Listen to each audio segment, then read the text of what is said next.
మనం criss cross మెథడ్తో chemical formula ఎలా రాస్తామో ఒకసారి ప్రాక్టీస్ చేసుకుందాం. ఆల్రెడీ చెప్పుకున్నాను కదా ఇంతకుముందు.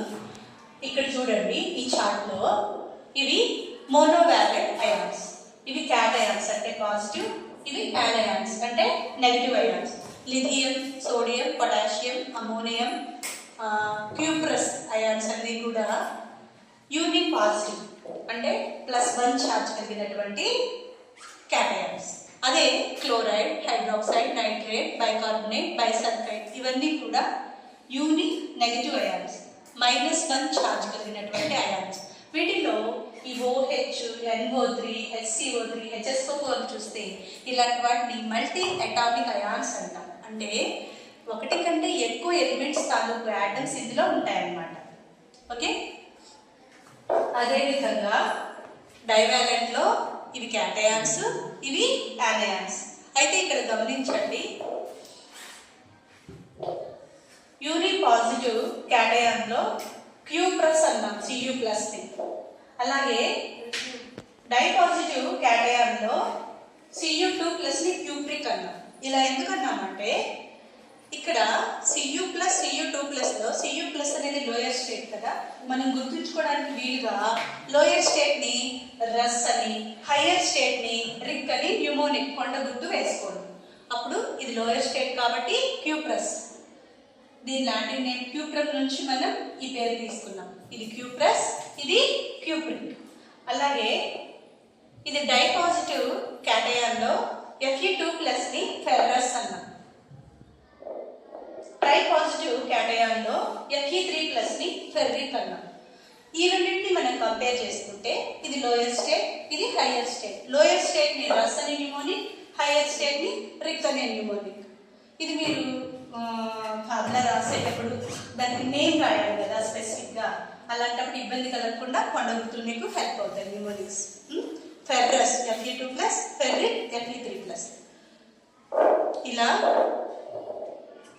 Monovalent, divalent, trivalent, left side ఉన్న క్యాటయాన్స్, రైట్ సైడ్ ఉన్నవన్నీ కూడా యానయాన్స్. ఈ లిస్ట్ మీరందరూ కూడా బై హార్ట్ చేయాలి. టేబుల్స్ ఎట్లయితే మనం నిద్రలో రేపు అడిగినా చెప్పగలిగే విధంగా మన టీచర్స్ మనల్ని బిల్డ్ చేస్తారో, అదేవిధంగా మీకు ఈ అయాన్స్ తాలూకు ఛార్జెస్, వీటి పేర్లు, వాటి సింబల్స్ అవన్నీ కూడా మీకు పర్ఫెక్ట్గా వచ్చుంటే మీకు కెమిస్ట్రీలో అవసరమైన బేస్ పడినట్లే. వీటి ఆధారంగా మనం క్రిస్ క్రాస్ మెథడ్తో కెమికల్ ఫార్ములే రాస్తాం. ఆ కెమికల్ ఫార్ములే, కెమికల్ నేమ్స్ అనేవి కెమిస్ట్రీకి ఆధారం. ఒక బిల్డింగ్కి బేస్మెంట్ అంటే ఫౌండేషన్ అంటాం కదా, అది ఎంత కీలకమో సేమ్ వీటిని మనం నేర్చుకోవడం ద్వారా కెమిస్ట్రీకి అవసరమైన కెమికల్ ఫార్ములే, కెమికల్ నేమ్స్ అనమాట. అది మనం కాంపౌండ్ నేమ్స్ చెప్పగలుగుతాం. లేదు, ఇది అందరికీ మీ టెక్స్ట్ బుక్లో ఉంది, ఆల్రెడీ మీరు ప్రాక్టీస్ చేసుకుంటారు, అవగాహన ఉందనుకుంటున్నాను. నెక్స్ట్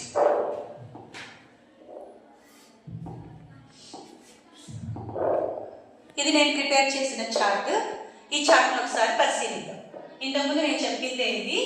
ఇక్కడ చూడండి, యూని పాజిటివ్ సోడియం, వాటి సింబల్స్ ఇక్కడ ఉన్నాయి. Sodium, potassium, lithium. Cu ఏమని చెప్పాలి ఇక్కడ? +1 ఉంటే క్యూప్రస్, క్యూప్రికా? Cuprous, right. NH4 ammonia. Okay, అట్లా uni positive, uni negative, di positive, di negative, tri positive, tri negative ions అన్నీ కూడా నేను ఇక్కడ లిస్ట్ ఇచ్చాను. మీ లీజర్ వల్ల మీరు వీటిని బాగా ప్రాక్టీస్ చేసుకోండి. నేను మీకు చెప్పిన విషయాలు క్యూప్రస్, క్యూప్రిక్, ఫెర్రస్, ఫెర్రిక్ విషయాలు కూడా ఇక్కడ ఈ చార్ట్లో ఉన్నాయి. నెక్స్ట్ అసెంబుల్ చేయడం గురించి చూద్దాం ఒక్కొక్క దాన్ని.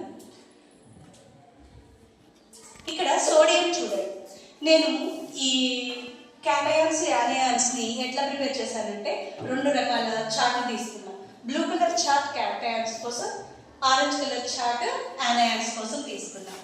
వీటిని విజిటింగ్ కార్డు చూడండి అమ్మా, ఇది లెంగ్త్, ఇది బ్రెడ్త్, ఇది పొడవు, ఇది వెడల్పు.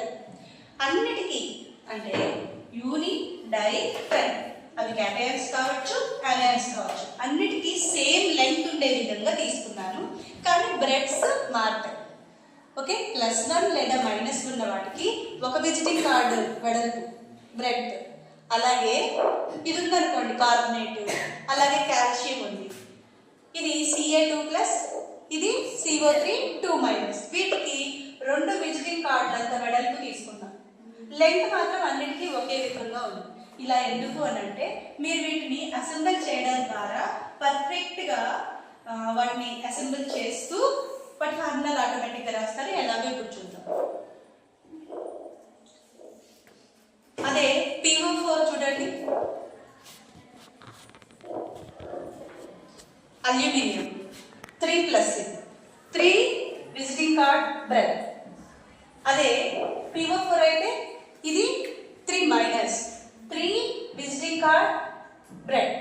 అవునా, 3 విజిటింగ్ కార్డులంతా వెడల్పులు ఇక్కడ నేను తీసుకోవడం జరిగింది. ఇది బేసిక్. నెక్స్ట్ అసెంబ్లింగ్ చేద్దాం. మేము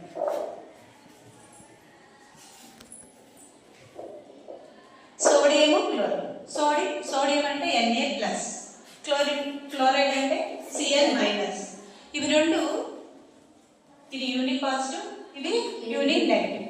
మ్యూచువల్లీ ఛార్జెస్ బ్యాలెన్స్ అయితాయి, నల్లిఫై అయితాయి, అంటే జీరో అయితాయి. +1 -1 రిజల్టెంట్ జీరో అయితాయి. అలా ఒక సోడియం ఒక క్లోరైడ్తో కలిసి సోడియం క్లోరైడ్ NaCl అనేది ఏర్పడింది. అదే ఇక్కడ CO3 2 మైనస్, ఇది డై నెగటివ్ యానయాన్ అన్నమాట. దాంతో యూని పాజిటివ్ క్యాటయాన్స్ అయిన సోడియంస్ 2 అసెంబుల్ అయితే కానీ ఇది బ్యాలెన్స్ అవుతుంది. +1 టోటల్గా +2, ఈ -2తో బ్యాలెన్స్ అయింది. అలా 2 సోడియంలు ఉన్నాయి కాబట్టి Nal 2, ఒక కార్బోనేట్ ఉంది కాబట్టి CO3. అలా Na2CO3 అనే ఫార్ములా మనకు వచ్చింది. దీన్ని మనం సోడియం కార్బోనేట్ అని పిలవాలి. ఓకే, నెక్స్ట్ చూడండి. ఇది -3 ట్రై నెగటివ్ యానయాన్ ఫాస్ఫేట్ అని. దానికి మరి ఎన్ని యూని పాజిటివ్ క్యాటయాన్స్ అవసరం అవుతాయి చార్జ్ బ్యాలెన్స్ అవ్వడానికి అని అంటే 3 అవసరం అవుతాయి. ఇది -3 కదా, ఇవి +1 టోటల్గా +3. ఈ -3తో చార్జ్ బ్యాలెన్స్ అయింది. అప్పుడు Nal ఎన్ని ఉన్నాయి ఇక్కడ? 3 ఉన్నాయి. కాబట్టి Nal 3, PO4 మొత్తం ఇది ఒక మల్టీ అటామిక్ అయాన్. PO4ని యాజ్ ఇట్ ఈజ్ రాసిస్తారు. అలా Na3PO4 అనేటువంటి కాంపౌండ్ ఏర్పడింది. ఓకేనా, దీన్ని ఏమని పిలవాలి? Na3PO4ని, దీని పేరు సోడియం, దీని పేరు ఫాస్ఫేట్. కలిపి రాయడం sodium phosphate, formula Na3PO4. Okay, next చూద్దాం. ఇప్పుడు మనం డై పాజిటివ్ క్యాటయాన్ అయిన కాల్షియం దగ్గరకు వచ్చాం. ఫస్ట్ యూని నెగటివ్ యానయాన్ అయిన క్లోరైడ్తో వీటిని అసెంబుల్ చేస్తున్నాం. ఒక కాల్షియం 2 క్లోరైడ్తో అసెంబుల్ అయితే బ్యాలెన్స్ అయిపోయింది. చూసారా, ఆ లెన్స్ మనం అలా ఎందుకు తీసుకున్నామంటే మనకు ఆ బ్యాలెన్సింగ్ అనేది తెలియడం కోసం. ఫిజికల్గా మనకి తెలియని అంశం యాబ్స్ట్రాక్ట్ అనుకుంటే దాన్ని తెలిసిన అంశం కాంక్రీట్ లెవెల్లోకి మార్చుకున్నాం అనమాట ఈ మోడల్ ద్వారా. అలా ఒక కాల్షియం ఉంది, దాంతో 2 క్లోరైడ్లు కలిసాయి కాబట్టి క్లోరైడ్లు 2 అని చెప్పడానికి కింద మనం సఫిక్స్గా 2 రాస్తాం. CaCl2, ఒక కాల్షియం 2 క్లోరైడ్స్, కాల్షియం క్లోరైడ్ అనే పేరు రాసుకున్నాం. నెక్స్ట్ కాల్షియం అనేది డై పాజిటివ్ అయాన్. అలాగే CO3 కార్బోనేట్ అనేది di negative anion. Di positive di నెగటివ్తో బ్యాలెన్స్ అయిపోయింది. ఇదొకటి ఉంది. అప్పుడు ఎలా రాస్తాం? ఒక Ca ఉంది కాబట్టి Ca, ఒక CO3, ఇది మల్టీ అటామిక్ యానయాన్ అనమాట. ఈ CO3 అంతా ఒక్క యూనిట్ గాని మనం అలాగా రాసిస్తాం. CaCO3, దీని పేరు కాల్షియం కార్బోనేట్. నెక్స్ట్ మనం చూస్తే ఈ PO4 దగ్గరకు వచ్చేసరికి PO4 అనేది ఫాస్ఫేట్ అనే అయాన్, ట్రై నెగటివ్ యానయాన్. దీంతో డై పాజిటివ్ క్యాటయాన్ అయిన కాల్షియమ్స్ అసెంబుల్ చేయాల్సి వస్తే ఒక ఫాస్ఫేట్కి ఒక కాల్షియం అసెంబుల్ చేశాక ఇంకా ఇంకొకటి అవసరం పడింది. అప్పుడు ఇంకొకటి పెట్టినప్పుడు ఏమైంది? ఫాస్ఫేట్ వైపు తగ్గింది. గమనించారా, ఇక్కడతో ఎండ్ అయింది.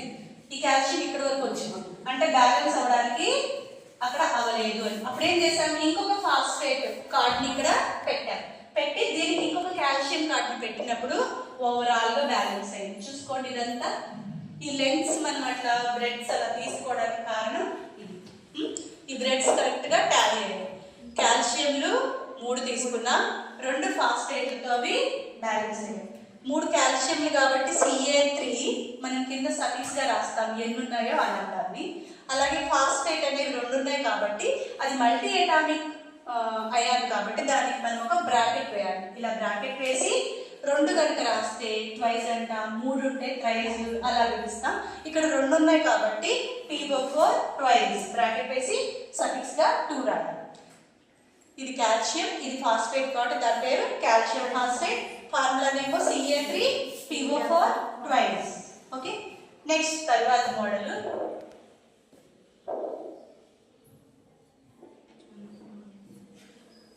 అల్యూమినియం అనేది ట్రై పాజిటివ్ క్యాటైన్. దీనికి యూని నెగటివ్ క్లోరైడ్ మనం అసెంబుల్ చేయాల్సి వచ్చినప్పుడు ఒక అల్యూమినియంకి 3 గ్రీటింగ్ కార్డులు లెంగ్త్ బ్రెడ్త్ ఇట్లా మనకు అవసరమైంది అనమాట. సో అప్పుడు పర్ఫెక్ట్గా అది అసెంబుల్ అయ్యాయి, రెండు నల్లిఫై అయ్యేటట్టుగా ఛార్జెస్ బ్యాలెన్స్ అయ్యాయి. ఒక అల్యూమినియంకి 3 క్లోరైడ్లు వచ్చాయి కాబట్టి అల్యూమినియం ఒక్కటే, క్లోరైడ్లు 3 అనడానికి Cl3 AlCl3. అల్యూమినియం క్లోరైడ్ అనేది దీని formula and chemical name. Next ఇక్కడ చూడండి,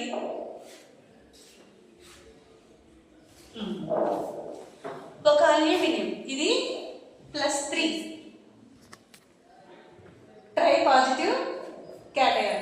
దీనికి కార్బోనేట్ అనే డై నెగటివ్ యానయాన్ని అసెంబుల్ చేసినప్పుడు ఇక్కడ ఇంకా కొంత స్పేస్ మిగిలిపోయింది. అందుకని నేను ఇంకొక కార్బోనేట్ కార్డు ఇంకొకటి నేను ఇక్కడ పెట్టాను. పెడితే ఏమైంది, అల్యూమినియం వైపు తగ్గితే నేను ఏం చేశానంటే మరొక అల్యూమినియం కార్డు ఇక్కడ పెడితే ఇక్కడ తగ్గింది కార్బోనేట్ వైపు. అప్పుడు మరొక కార్బోనేట్ కార్డు పెట్టాను. ఓవరాల్ గా 2 అల్యూమినియంలకి 3 కార్బోనేట్ కార్డులు పెట్టినప్పుడు మొత్తం బ్యాలెన్స్ అయింది. అంతే, 2 అల్యూమినియంలు మనం కలుపుకున్నప్పుడు ఇదొక 3+, ఇదొక 3+, టోటల్ 6+. ఇవి ఒక్కొక్కటి 2- 2- ప్లస్ 2- 2-. 3 2- మనం కూడుకుంటే 6- అయింది కదా. ఈ 6+ అవి బ్యాలెన్స్ అయ్యాయి అన్నమాట, న్యూట్రల్ అయ్యాయి. అలా 2 అల్యూమినియంలు ఉన్నాయి కాబట్టి Al2, 3 carbonate multi atomic ions కదా ఇవి. కార్బోనేట్ మనం బ్రాకెట్ వేసి 3 ఉన్నాయనే దానికోసం సఫిక్స్ గా 3 రాసాం. అలా Al2CO3 థ్రైస్, దీని పేరు అల్యూమినియం కార్బోనేట్. నెక్స్ట్ ఇది అల్యూమినియం అనేది ట్రై పాజిటివ్ క్యాటైన్. ఫాస్ఫేట్ అనేది ట్రై నెగటివ్ యానయాన్. ఇది +3, ఇది -3. ఒక్కదానికి ఒకటి సరిపోయింది. అప్పుడు Al ఒక్కటే ఉంది, PO4 అనే మల్టీ అటామిక్ అయాన్ కూడా ఒక్కటే. ఓవరాల్ గా అలాగే రాసేస్తాం, AlPO4 అల్యూమినియం ఫాస్ఫేట్. ఈ విధంగా మనం కెమికల్ ఫార్ములా రాయడానికి ఈ మోడల్ మనకి ఫిజికల్ గా అంటే కాంక్రీట్ లెవెల్లో మనకి కళ్ళెదురుగా కనపడుతూ మన చేతితో మనం అసెంబుల్ చేస్తున్నప్పుడు స్లో లైనెస్ కూడా చాలా బాగా అర్థమవుతుంది. నేను ఈ వీడియోని మీకు ఇక్కడ సేవ్ చేస్తాను. ఇందులో మీకు అవసరమైనప్పుడు మళ్ళీ దీన్ని విని బాగా నేర్చుకోండి. కెమికల్ ఫార్ములే అలాగే కాంపౌండ్స్ యొక్క నేమ్స్ కూడా, కెమికల్ నేమ్స్ కూడా మీకు బాగా రావాలి. అది కెమిస్ట్రీ మొత్తానికి బేస్, ఆధారం అన్నమాట. తర్వాత కెమిస్ట్రీ అంతా వీటి మీదే ఆధారపడుతుంది. బాగా నేర్చుకోండి.